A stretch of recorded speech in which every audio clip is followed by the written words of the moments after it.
The Trailblazers have now lost 3 or 4, but Scoot Henderson went full Steph Curry on the Brooklyn Nets. However, Donovan Clayton rolled his ankle. And we're also going to talk about how a hero came to Portland and became the villain. Welcome to the Blazer Focus Podcast. I am Aaron Fentress of the Oregonian and OregonLive, and I'm joined by my main man, Craig Birnbach, who was just complaining before we started this that he had to watch the Blazers Nets game. But I tell you what, Craig, there's hardly anyone there. Yeah. Announced crowd of 16,000. I'm calling BS. I'm about 20%. There's a bunch of no-shows. The worst crowd I've seen so far this season. It was a Tuesday night. It was the Nets, but I think we've reached that point starting into the new year where more and more people are just going to not show up, especially with a team that doesn't have star power. Now, you got other teams coming through who might bring a star and attraction with them. I think people will show up to see that. And we're not going to talk about the fact that they keep losing. We knew they were going to lose. We know they're going to lose. That was a great loss last night. I talked to a couple people who cover the Nets, and they were telling me how Nets fans were pissed off that guys were coming off the injured list to play a team that they're neck and neck with for the 7th worst record in the NBA, and then they went out and spanked them. So they're hot over there. It was on this side of the fence. Blazer fans should be happy they lost, but you don't want to see them play that poorly. So real quickly, just the game itself. Probably the biggest problem with the game, again, not losing, but Ant was horrible. Ayton gave barely any effort. They were clearly missing Denny. Chauncey was not pleased. And again, everything is more about effort than wins and losses. Last night was not a good look, and there were some boos at certain points. You gave up 130 points to a team that, like, nobody can name 3 players on. Like, dude, I was sitting next to Jason Quick, and Jason goes, there was just people scoring all over the place, right? And Jason goes, I've never even heard half of these guys. I go, wait a minute, you've heard of Cam Johnson. Well, of course, him. But then he's like, he pointed to the little screen. He goes, I've never heard that guy. And those guys were scoring at will. They were scoring at will, especially in transition. It was crazy. But anyway, continue. Yeah, I'm just saying, like, I feel I'm a pretty educated basketball fan. And I do know some of their names. Like, it's not like, but I'm like, really?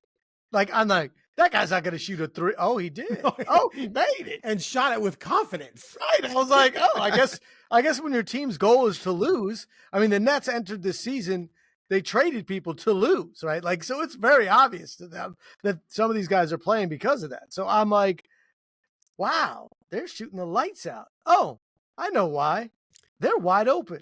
They're wide open. And you know who one of the guys was who shot the lights out? Yes, I do. Deon Johnson. A throw-in on the Ayton Nurkic trade, who ends up with the Nets, and now he's getting an opportunity. He had a great night last night. 7 for 12, 3 of 6, 20 points. Yeah. On the season, though, I mean, that was a career night for him, I think, because on the season he's only shooting 37% from the field and 31% on threes, but he lit up the Blazers, which was kind of hilarious. But yeah, he was killing it. And then Zaire Williams. Yep. No offense to Zaire Williams. I don't know your work. Got a Stanford first round pick in 2021. Okay. 10th pick overall. Okay. And then Noah Clowney. That name did sound familiar because I think there's a Blazers connection, isn't it? I don't know about Blazers. That. No, I think they. Anyway, he's 10 and 4 on the year, and he had. What about him? He had a bad game. Yeah, no, but I mean, he came off the bench, like a guy we've actually seen play, and they're like, "Yeah, please lose." He had 13 and 9. 13 and 9. Yeah. But anyway, the Noah Clowney kid, 20 points and 5 rebounds. He was averaging 10 and 6, 7 for 10 from the field. A center, I think it's a center who shot 4 of 7 on 3, a big forward. Sorry, on threes. Yeah, it was. Let me tell you where I got. It was not pretty. This is how. Let me tell you where the moment was. Like, what am I watching? Day'Ron Sharpe. I do not know who Day'Ron Sharpe is. He has the same last name as Shady Sharpe. And I'm listening, and Kevin is saying, Sharpe down the lane into the scoop. I'm like, what? Who's that? And he went 4 for 7, had 8 points, 7 rebounds. I'm just saying, like, this is not a team that is that I know very well, you know. And they scored at will. And that's why, I mean, Chauncey said it was embarrassing. And this is a game in which was the best game Scoot Henderson has ever played in the NBA, and it wasn't even close. I mean, he had 39 points Yep. I will tell you this. I promise you, it is hard to find many box scores where a player scores 39 points and his plus minus is minus 11. Especially with the rate of efficiency that he scored the 39 points. He was 13 for 18, 8 for 10 from 3. He had 6 assists. He did have 4 turnovers, but 39 points and he was minus 11. Minus 11. That's hard to do. It's hard to do. Hard. Very difficult. So yeah, I mean, it's just a weird game. You understanding that losing is better, especially when you're seeing your boy at Duke just like starting to wreck people. Like, I don't know. We started the year, we kind of knew who was going to be number 1, and then people were like, oh, maybe Cooper Flagg, and maybe he won't be number 1, maybe 2. I think he's put the some space. He's number 1 when you score 42 points as a freshman at Duke. Right. But yeah, it was just weird. So many open shots. That's why they shot 54%. Like in the NBA, that doesn't happen very often. And the Blazers shot 45%. And one of their guys was 13 for 18 at 8 for 10. You know what I mean? Like, there's a lot of bad. Tamani Kamara, like, look, they kept talking about career high 23 points. He was 7 for 21 though. Like, that's not good. That's not good. No. So yeah, interesting game. That's for sure. Because you're watching Scoot and you're like, oh, he's not going to make it. Oh, he made another one. Oh, he made another one. Even he put his hands up like, wow, I got the bounce on that. Shooter's roll. He's not used to that, but it was the Ayton thing.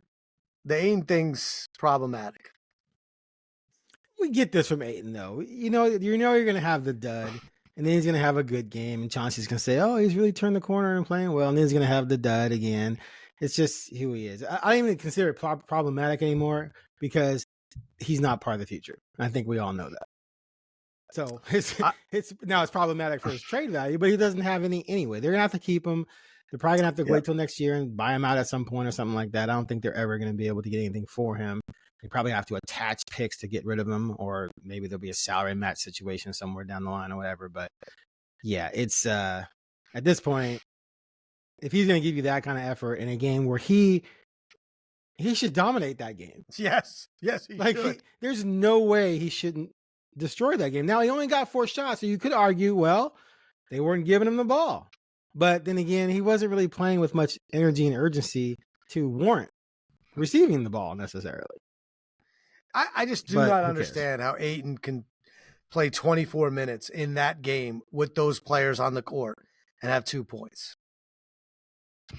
I just, I don't know how you could do that. Other than there's an effort, and a little bit of an effort thing, and that's, Clingan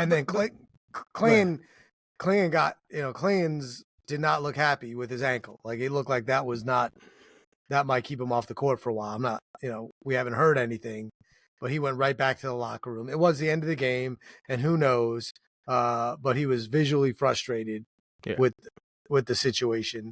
And there's no reason if he's got a sprained ankle, you don't play him. There's no reason to play him hurt. Especially, they sat him when his knee was sort of kind of hurt, so, it was hurt, but you know what I'm saying? Like, he probably would have played if it was a playoff game in, 2033. But yeah, it just stinks to see. But let me ask you this then.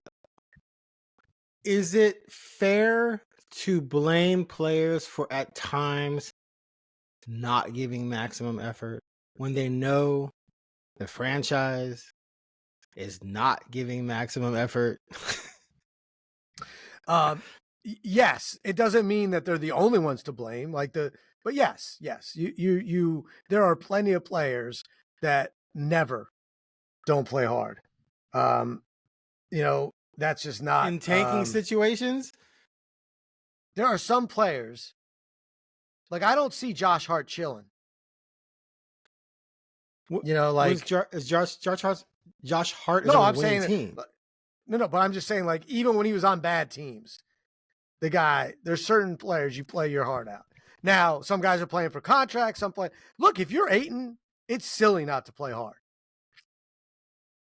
Do you want to play for a contender that wants you to play? Then you should probably show him some effort. You've already got a reputation in the league. We're not speaking out of turn. Kevin Durant basically calls him out like when he plays him, like, well, if you play if he plays hard every night.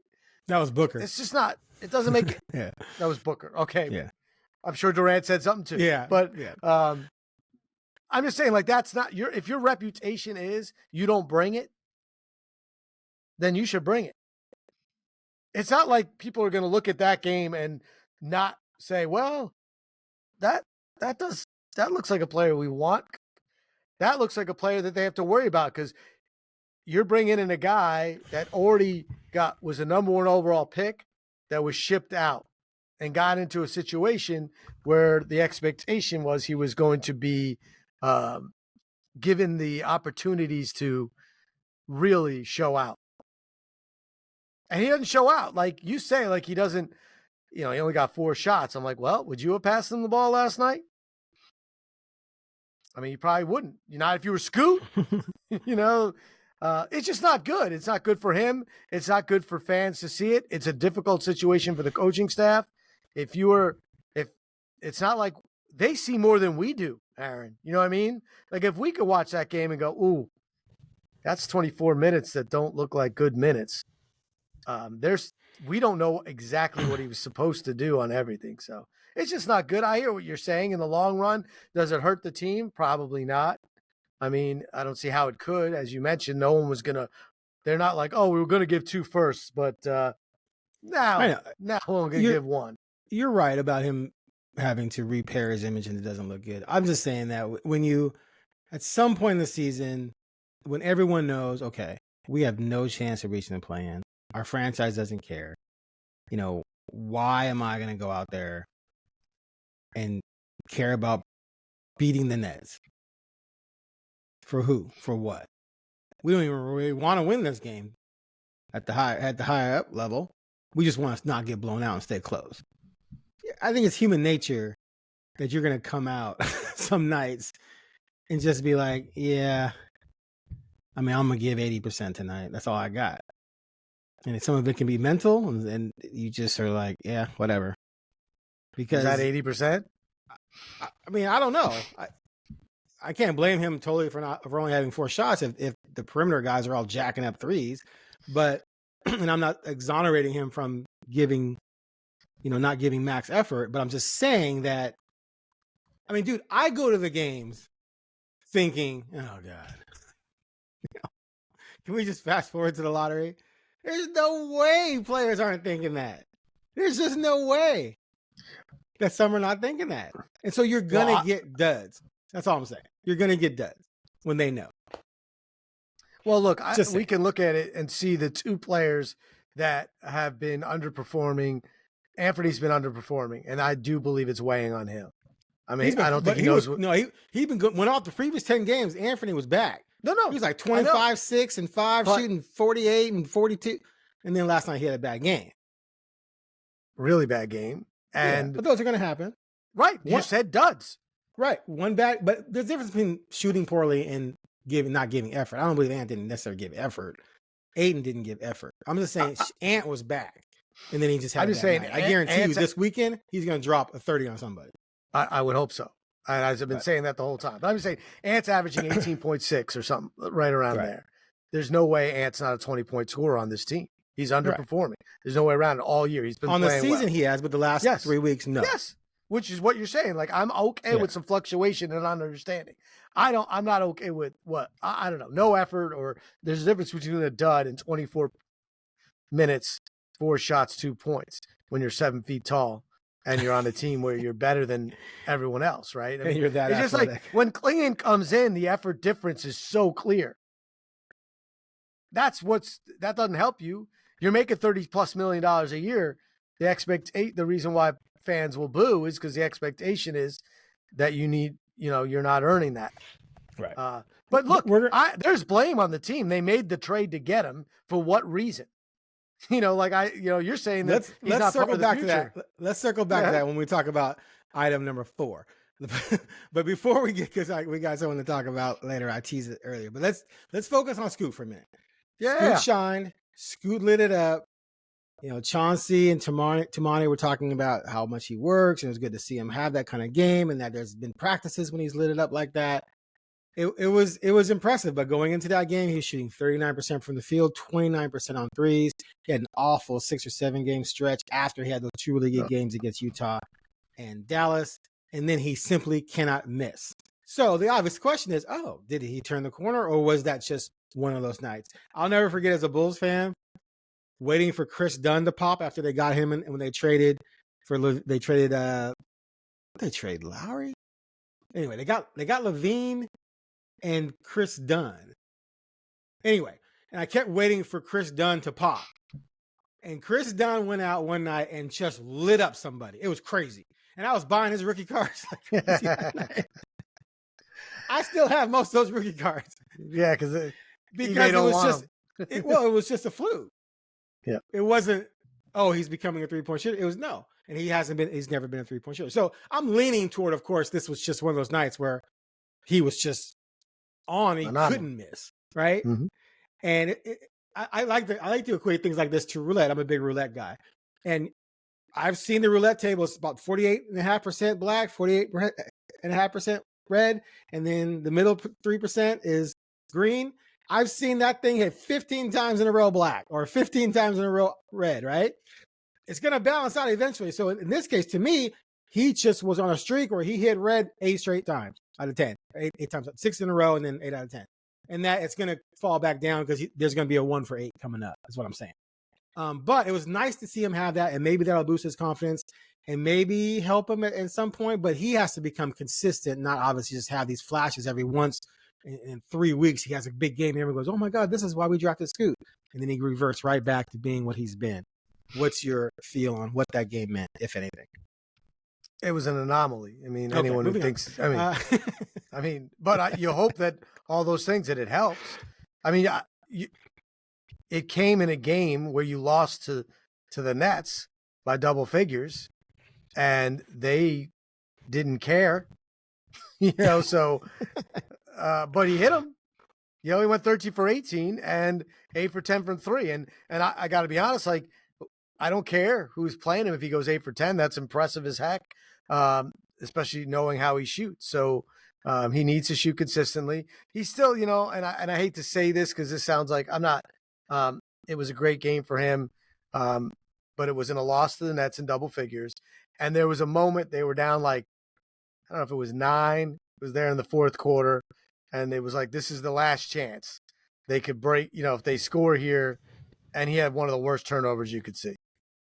I mean, he just flat out threw it away. They went the other way and scored, and the game was over. And you're like, yeah, okay. Well, that's the issue that we have with Scoot, is under pressure situations, defenses seem to know they can confuse him a little bit, and they're not afraid of him shooting.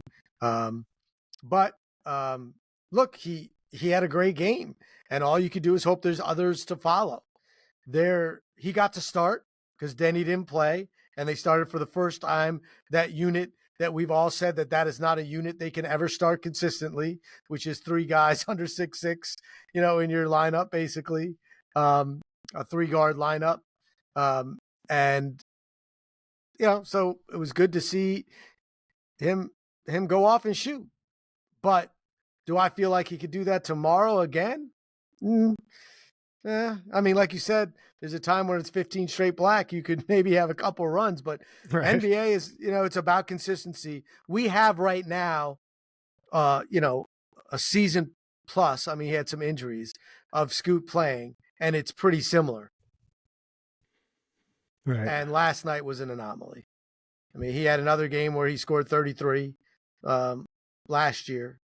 That was an anomaly. I mean, the guy shoots at the rate he shoots at consistently now for, I don't know how many games he's at, but it's probably a season full, right? He's probably over 80. And but he doesn't turn 21 until next month, and that's where you lean, right? You lean and say, hey, he's not even 21. I mean, I love it. You got to talk about the positives, but Tom Habestraw all over the internet. It's like, he's the youngest player to score. I'm like, yeah, because you don't play in the NBA at 20. And they're like, does anyone know whose record he broke? And I'm like, yeah, it's going to be Anthony Simons. Of course it's like, because I know he had 33 at one point and he was drafted at 17 or whatever it was. I'm like, yeah, you realize we have this rule, right? Where they can't come into the NBA at a certain age. So how many 20-year-olds have they had? Like, not many. So it's like, again, it's like being the tallest person in my family. Like, yeah, it's good for you. Good for you. But what's your competition here? Like, they didn't say. Damn. Yeah. I just say they didn't say how many second-year players. That would have been better, right? And that's probably high. 39 is a lot of points. That's a lot of points. So if they would have said he's only the 5th player in Blazers history to score 39 points in his second season, but they're like, at his age, I'm like 20. The things they come up with during the Blazer broadcast is pretty impressive. Yeah, it's fun. They're doing their job. That's they're doing their job. But hey, I mean, I like the fact that he could make 8 out of 10 because we have never seen that from 3. No. He'd been actually was 6 for 7 one time last year. That's not 8 out of 10. No, it's not. It's better percentage, but not. He didn't make as many. Yeah. Okay. All right. So Donovan Clingan rolled his ankle with a minute something to go. Got off the court under his own power. Clearly upset when he left the court. I just asked someone if there's going to be an update. They said we'll see. Chauncey said after the game that he didn't know the severity. The fact that he walked off like that was, a positive sign. It's not like he was carried off, but regardless, I mean, it's almost the perfect timing to start making injuries last longer than maybe they should, because this team needs to start losing more often. If the lottery can go a million different ways. Just because you have the best odds doesn't mean you're going to win it. Clearly, right? But the only thing that's going to save this franchise right now is Cooper Flag. Like that's it. There's nothing. There's no way they're not going to be in the lottery in another 3 years at least if they don't come away from this draft with an elite, not a wait and see hope talent. Yep. A guy who you're like, yeah, that guy's elite. It's only a matter of time before he is all-star caliber. And so stop messing around. Go to Chauncey, say, yeah, we're going to keep you. Here's your extension. Now let's try and work this out so we can not be as good as we've been, because they're ahead of schedule. I mean, Vegas had them 21 wins. They're on pace for 28, 29. So Chauncey's coached above expectations with this team. So if you're going to keep him, keep him. But there's no reason for him not to coach every night like he's trying to win, because that's the only way he can try and prove he can coach is to his next employer. But, Grant didn't play. Denny didn't play last night. Robert Williams didn't play. That was a good start. Now you have an excuse for Clingan not to play for a while. You're going to start getting excuses for other guys not to play for a while. The next 15 games are horrifying for this franchise. Like, there's the only game coming up where you say, okay, they could win that one. Again, it's the NBA, right? So we've seen this team beat Minnesota twice, Dallas. They beat Denver. They beat the Bucks on the road. So they've had some good wins. But listen to this, Craig. They've got coming up. They got the Clippers, Houston, Chicago. Chicago's mediocre, but they're way better than the Blazers. They got Miami at Miami. They go on a road trip. Orlando, Charlotte. There's the one game you say, okay, maybe they can win that game. Come home for OKC, Bucks, Orlando, Phoenix, Indy, Sacramento. Then you go out on the road for Minnesota, Denver. Then the break. They could go 1-15. But it's the NBA. They'll get hot a couple nights, right? They probably go 4-12. So yeah, I might take the under. But they surprised us though. That's the thing. Yeah, you don't know. And you don't know who can get hot. You don't know who's playing, and you don't know who's playing. The other team might have injuries. I still can't believe they beat Denver that night. I can't believe they won the Bucks. Like, it's still sweeping Minnesota, really. So things just happen. So that's why I'm saying 4-12. But that's the type of thing that you need. That's the type of run you need to go on so you can start burying yourself, because And Cronin has said we need to elevate the talent. So it's not like I'm speaking out of turn by saying that this team is just barren, right? I still think Ant and Shaden would be a competent backcourt if you had other things around them, but there's just nothing to cling to with this team. And so winning, even accidentally, it's just a waste of time because you're going to end up with a 7th or 8th or 9th pick, and you're going to get just another dude who maybe you get lucky, right? And you hit, I don't know, but it's just, they're going to come back they're not going to do anything in the offseason to improve. They're not going to sign some veterans and make a big trade. They're not going to do any of that crap. So they're going to come right back in the next season again. And then we're going to do it again. And then we're going to do it again. And so my call right now is, man, do whatever you can to start losing consistently and do everything you can to get in that top 3, man, because that's the only thing that can save where this team is, because it is just not pretty. Yeah, that's just really sad. But what you said is true. I mean, it's just sad. You've tanked 2 years in a row, debatably 3 years in a row. I mean, you have to, at least it's 2.5 years. They tanked at the end of 2 seasons. Right. And so 2.5 years tanked. Right. This will be the second year where they blatantly tanked.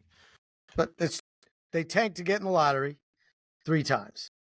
Right. And we're at a place where we don't have, you said, there's nothing to, hang on to. There's nothing to hang your hat on. Well, let me ask you, do you think Klingon's going to be first or second team All-Rookie? I mean, no. Okay, so you had 3 lottery picks in a row, and none of them were first or second team All-Rookie. Yeah, I mean, I've been saying this the whole time. Like, it's so not good. There's only 10. There's only 10 players on first and second team All-Rookie. There's only 10, and you picked 7, 3, 7. Yeah, and look, some of it's bad luck, but look, you decided to make the trade what you did, and right now there's nothing. You traded Dame because you said you needed a reset, and you were just sick and tired of just going to the playoffs for 10 straight years. Like, this sucks. We just go to the playoffs. We can't win a championship, so everyone's like, let's just tank, thinking that that's the way to go.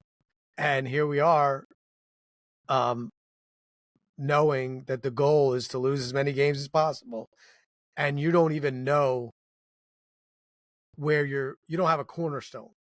Not only do you not have 2 cornerstones, you don't have 1. There's no cornerstone on this team after 3 straight drafts. And yes, picking number 1, if you got Wemby, it was a no-brainer. But, there's guys that haven't been picked number 1. I mean, you talked about Steph Curry. He was a 7th overall pick.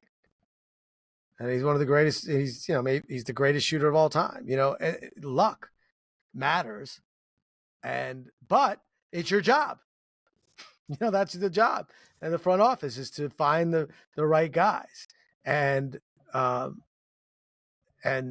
trades you made didn't get you there, and you were building up all these assets to make the trades.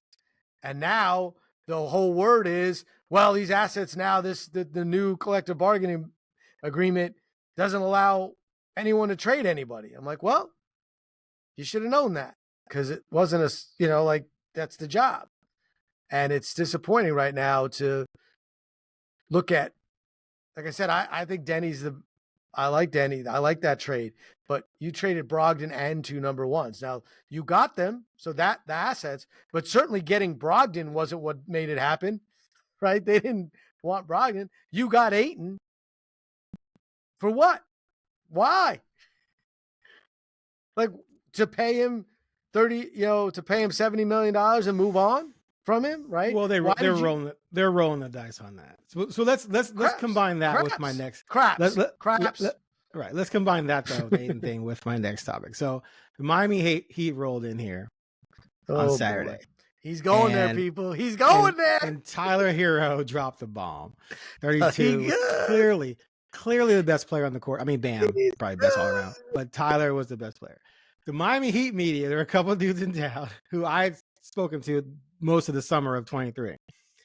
And one of them wrote a column, basically calling out the Blazers for not taking Herro and dealing with Miami, and there'll always be debate as to what the trade package could have been. But, from a player standpoint, if you could have gotten Herro and Jaime and Jokic, that's a nice little trio of pieces. Young pieces playing pretty well. Joker's pretty good. Pieces that fit. Now, Herro, I do agree. At the time, the one thing I did say is I could see where they're like not high on Herro because you've got Scoot, the position, and Sharp. But my thing was, you're not going to try and win. You take Herro and you figure it out later, right? Because you may figure out later that, we need to keep Herro and trade someone else. Or you flip Herro. You should spend two, like you said, you spent 2 firsts and Malcolm on Denny. What does Herro get you?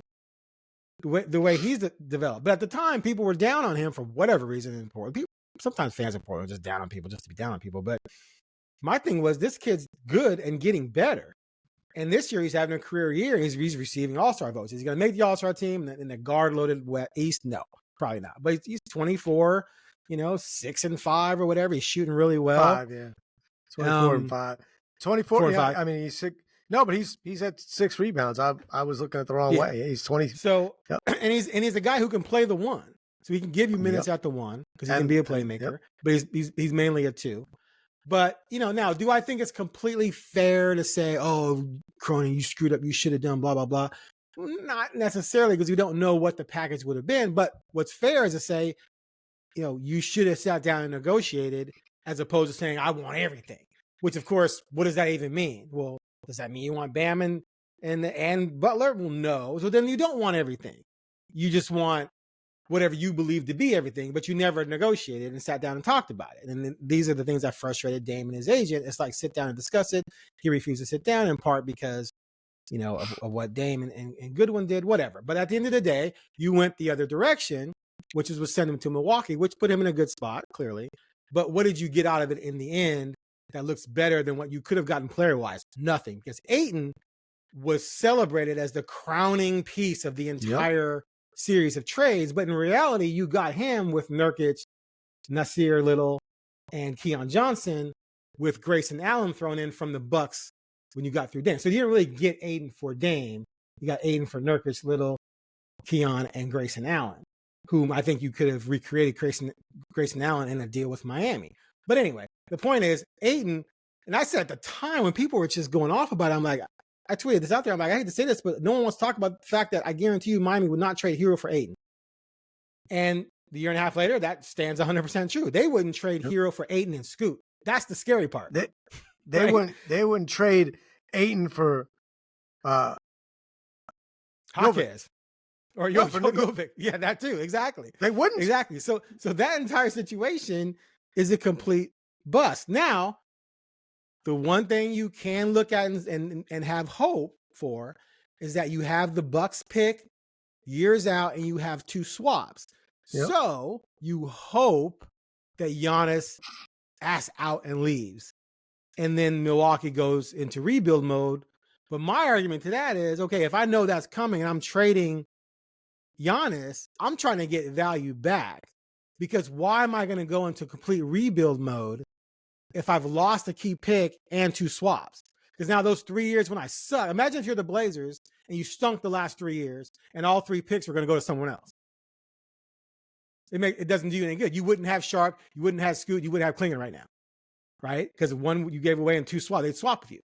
You'd have later picks in those two years. So if I'm the Bucks, I'm not tanking when I don't have the rights to my 3 picks.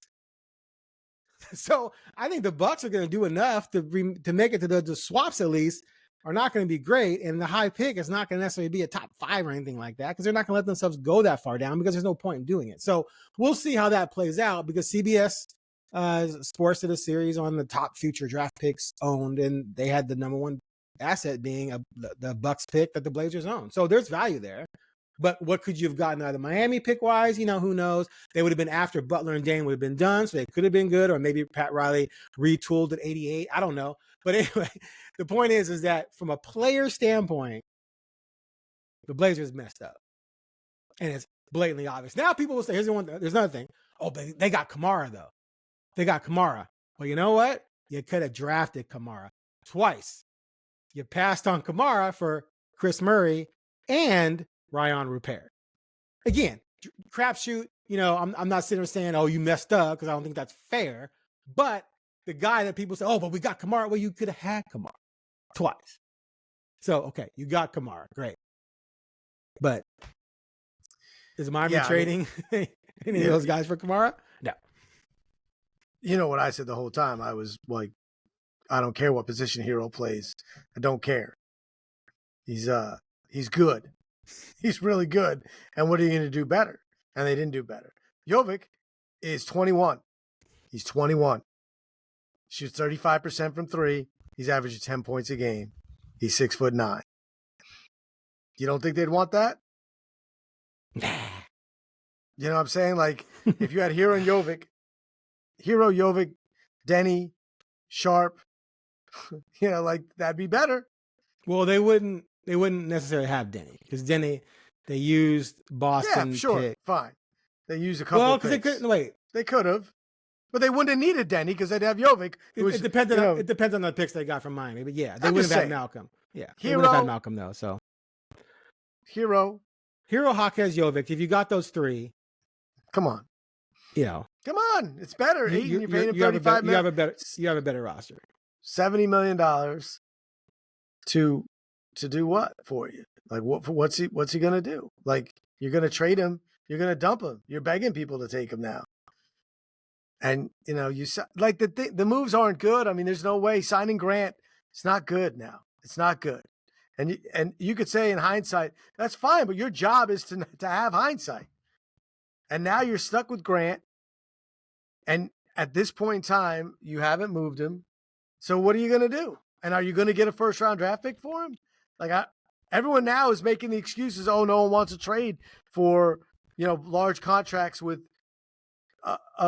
even good players. Well, that's a problem. Because that's what you got, and so it's problematic. Herro's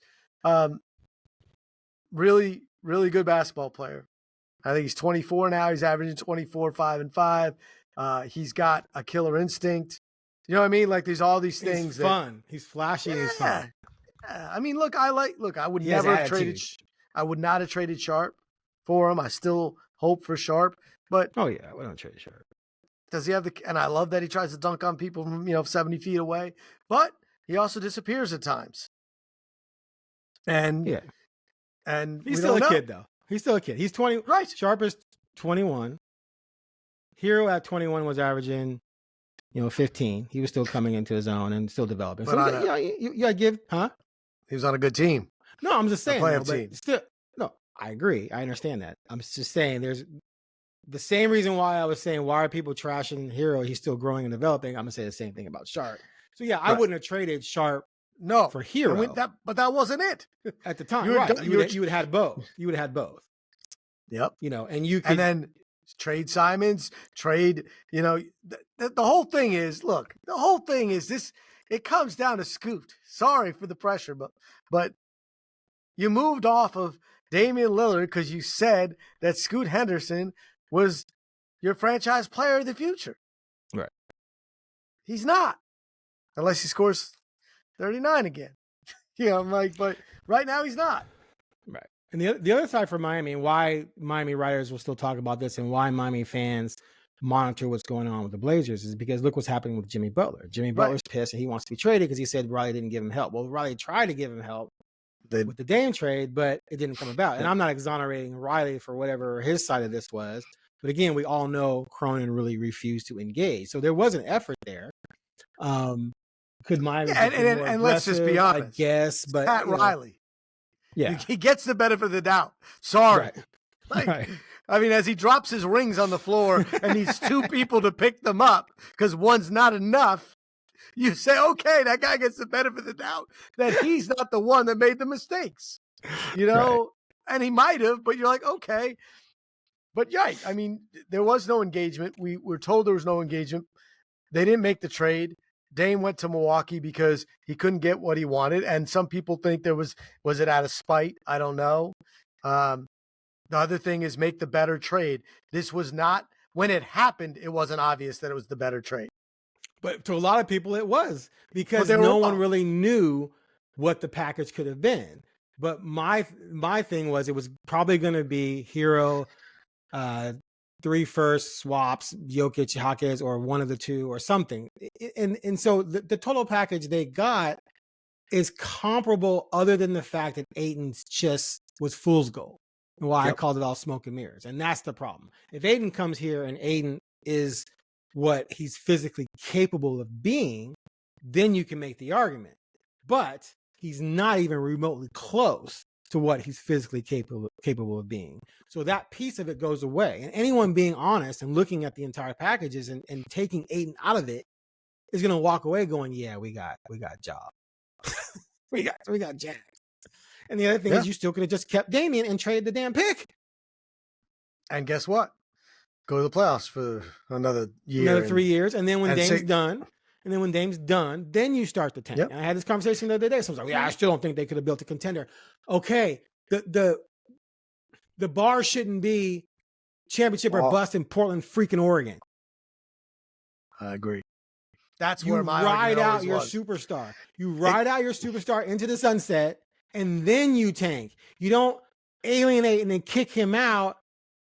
And if you do, and again, remember at the time I said, if Cronin really believes this, fine, just do right by Dame. That was my thing, because I thought Dame should have left 3 or 4 years ago. So I was like glad for Dame to get the hell out of here and have a chance to play with someone like Giannis or go to Miami, right? But if you do make that decision as Cronin, you cannot whiff on that 3rd pick. You can't. It's because this is the type of thing that will be up there in history with passing on Durant, which was more justifiable than what they did, because we all thought Odin was going to be a combination of Ewing and Robinson, right? And if not for injuries, he at least was going to be pretty damn good, right? And the league was different. And the league was different. And now it wouldn't be. Now it wouldn't be.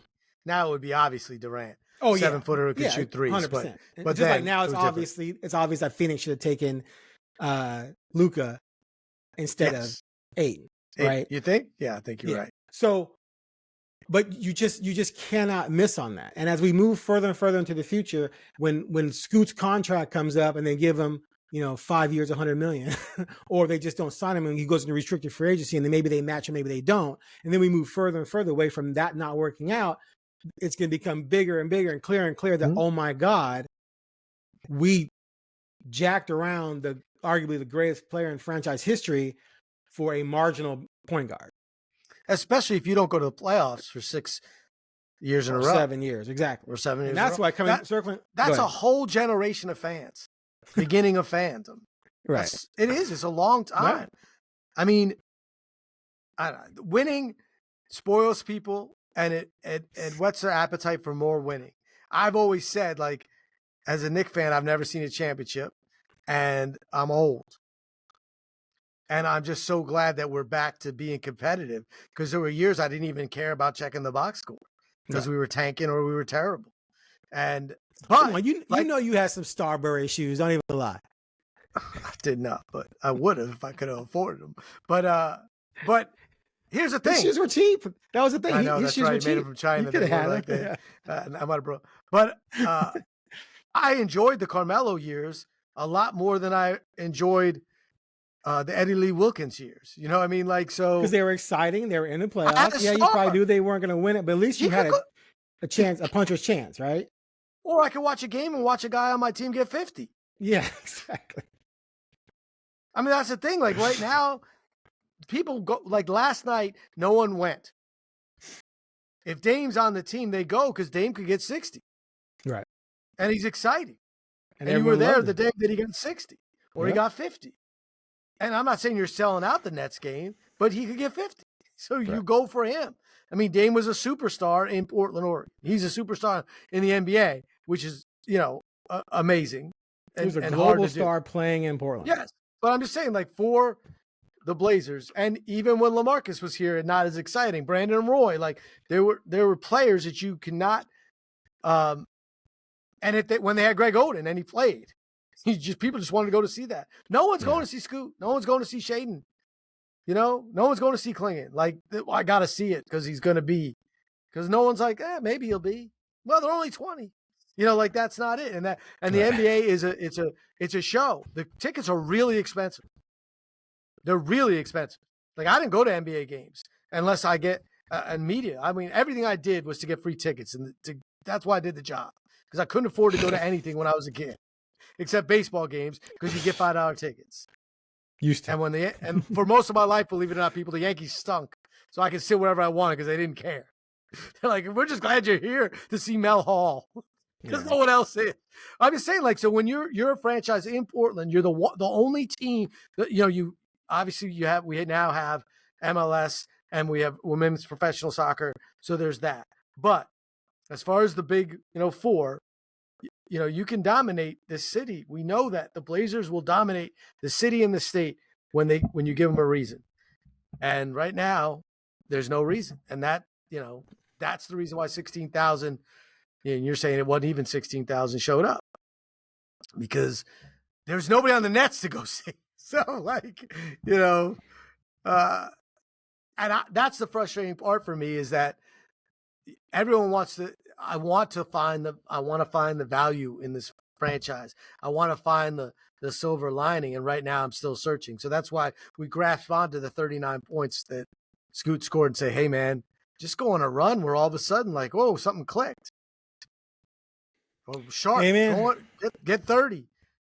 Simons, just decide like, you know what? I'm going to get 40 every night because I'm the best player on this team and I'm going to go nuts. And then you're like, okay. Because right now, the last thing we thought at this point in time, we'd be talking a lot about trades because the deadline's February 6th. And here we are. We're like, yeah, I don't know. I don't know who's going to get, I don't know who they're going to trade. And I certainly don't think they can get much. So we're going to just Cooper Flag. So, hey, Cooper Flag saves everything. I mean, he probably does. My only thing is that there's no guarantee just because you finish with the worst record. They're probably not going to have the worst record. It's going to get lucky to get. Yeah. They're going to have a 10 to 14% chance probably. Only one team does. Only one team does. So and everyone who tanked, everyone who tanked for Wemby, only one team got him. True. All right. That's it for this episode of the Blazer Focus Podcast. I hope everyone's uplifted and feeling cheery after all of that. We're supposed to be bringing hope. All right, hope, keep hope 39. Alive is Cooper Flag, baby. Keep flag alive. All right. Thanks for listening. Peace.